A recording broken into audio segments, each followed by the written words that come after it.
हर रोज की तरह एक दिन उसके पति काम पर गए। फैक्ट्री जाते समय रास्ते में हार्ट अटैक आया और उसी स्थान पर उनकी मृत्यु हो गई। मृत्यु के घर के सामने एम्बुलेंस ड्राइवर और पुलिस के बीच में बहस होने लग गई कि यह दुखद समाचार बेचारी विधवा को कौन सुनाएगा। आखिरकार पुलिस ने दरवाजा खटखटाया और पत्नी को पति की मृत्यु से अवगत कराते हुए बताया कि उनकी लाश बाहर एम्बुलेंस में है। पत्नी और बेटी सदमे में चीख पड़ी। पत्नी बेहोश हो गई। मृत्यु किसी को भी किसी भी समय आ सकती है, अचानक आ सकती है। खैर, अंतिम संस्कार हुआ। पड़ोसी रिश्तेदार वगैरह आए, सबने सांत्वनाएं दी उन्हें और सभी अपने अपने घर चले गए। 2 सप्ताह बाद पड़ोसियों ने एक लॉरी को घर के सामने रुकते हुए देखा। लॉरी स्थानीय फर्नीचर की दुकान से आई थी।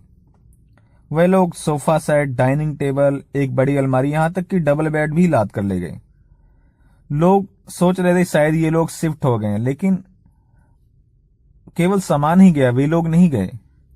पड़ोसी समझ गए थे कि आसान किस्त में भुगतान वाली योजना अब आसान नहीं रही थी। काफी दिनों बाद पड़ोसियों ने एक और तमाशा देखा। 4 हट्टे कट्टे गुंडे की तरह दिखने वाले लोग विधवा के घर पर आए। विधवा, जो पड़ोसियों को अक्सर बहुत कम नजर आया करती थी, वह आज उन आदमियों से बात कर रही थी। आदमियों ने उससे कागज का टुकड़ा दिखाया जो शायद पत्र था कोई, और उसके पति की गाड़ी टोयोटा कोरोला की तरफ इशारा किया उन्होंने, और विधवा ने गाड़ी की चाबियां उन्हें दे दी और स्वयं घर के अंदर जाकर दरवाजा बंद कर लिया था। उन चारों ने थोड़ा धक्का लगाकर गाड़ी को स्टार्ट किया और अपने साथ ले गए। वे लोग शायद फाइनेंस कंपनी की ओर से थे और गाड़ी वापस ले जाने आए थे, क्योंकि पिछले 2 महीनों से गाड़ी की किस्तें भी नहीं जा रही थी। इसके कुछ दिन बाद पड़ोसियों ने विधवा को अखबार वाले से बात करते हुए देखा। बेचारी इतनी दुबली हो गई थी कि उसे पहचानना मुश्किल था। उसे देखकर हृदय फटता था। वह ना किसी से बोलती थी और ना उसकी 5 साल की बेटी अपनी सहेलियों के साथ ही खेलने जाती थी। विधवा ने बहुत धीमी आवाज में अखबार वाले को समझाना चाहा, क्योंकि बात ही कुछ ऐसी थी। वह पत्थर दिल अखबार लेकिन तकाजे पर उतर आया था। अचानक विधवा जो थी उसने उसे रुकने को कहा और घर के अंदर चली गई। पड़ोसियों ने कांच या प्लास्टिक जैसा कुछ टूटने की आवाज सुनी और उसके तुरंत बाद बच्चियों के रोने की आवाज आ रही थी। माँ, मेरे पैसे मत लो, मेरे पैसे मत लो। जाहिर था कि माँ ने बच्ची का गुल्लक तोड़ दिया था। बेचारी ने सिक्कों में अखबार वाले का बिल चुकाया। इसके बाद किसी ने उस विधवा को दोबारा फिर बाहर नहीं देखा। वह अजनबियों से बुरी तरह घबराती थी, इसलिए स्वयं को अंदर घर के अंदर बंद कर लिया था। छोटी बच्ची को भी बाहर जाने से मना कर दिया था। खेल के मैदान में भी उसका जाना बंद हो गया था। बेचारी अपनी सहेलियों के लिए तरसती थी। आइसक्रीम वाला भी उस छोटी सी गुड़िया को बहुत याद करता था। फिर एक दिन दोपहर को एक चमकदार नीली कार में एक आदमी आया।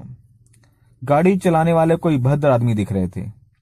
काफी कोशिश करने के बाद भी जब अंदर से किसी ने दरवाजा नहीं खोला, उन्होंने इधर उधर नजर दौड़ाई और पाया कि पड़ोसियों की कई जोड़ी आंखें उनकी तरफ घूर रही थी। लोग देख रहे थे उसकी तरफ। सभी पड़ोसियों ने एक सवर में ही हाथ हिलाकर कहने लगे, घर में कोई नहीं है शायद।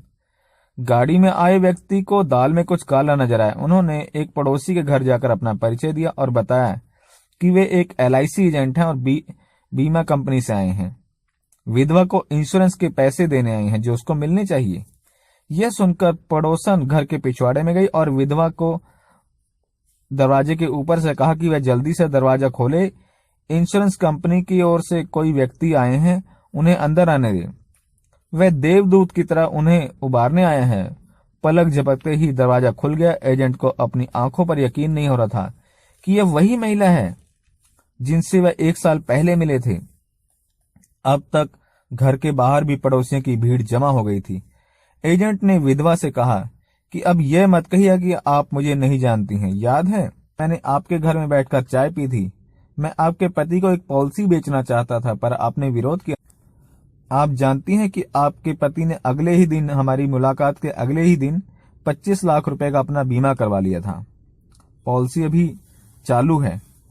लेकिन मैं क्षमा चाहता हूं कि इतना विलंब करके आया हूं, क्योंकि मुझे पता ही नहीं था कि आपके पति की डेथ हो गई है। आपके पति ने कहा था कि इस बीमे की बात मैं आपको नहीं बताऊं, बल्कि इसे राज ही रखूं। अब आपको चिंता करने की कोई जरूरत नहीं। आपके पति को दिए गए वचन के अनुसार हम आपका और आपकी बेटी की पूरी देखभाल करेंगे। विधवा को अपने कानों पर विश्वास नहीं हो रहा था। आंखों से आनंद के आंसू बह रहे थे। उसने खुशी और मुक्ति की भावना से अपनी बेटी को हृदय से लगा लिया और एजेंट के चरणों में झुक गई।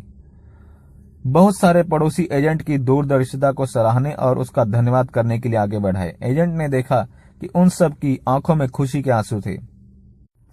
हमारा व्यवसाय एक गरिमामय व्यवसाय है। मेरे पास शब्द नहीं है समझाने के लिए कि जब वह LIC एजेंट उस घर से जा रहा था तो उसके मन में क्या भाव थे। विधवा और उसकी बेटी का भविष्य अब सुरक्षित था।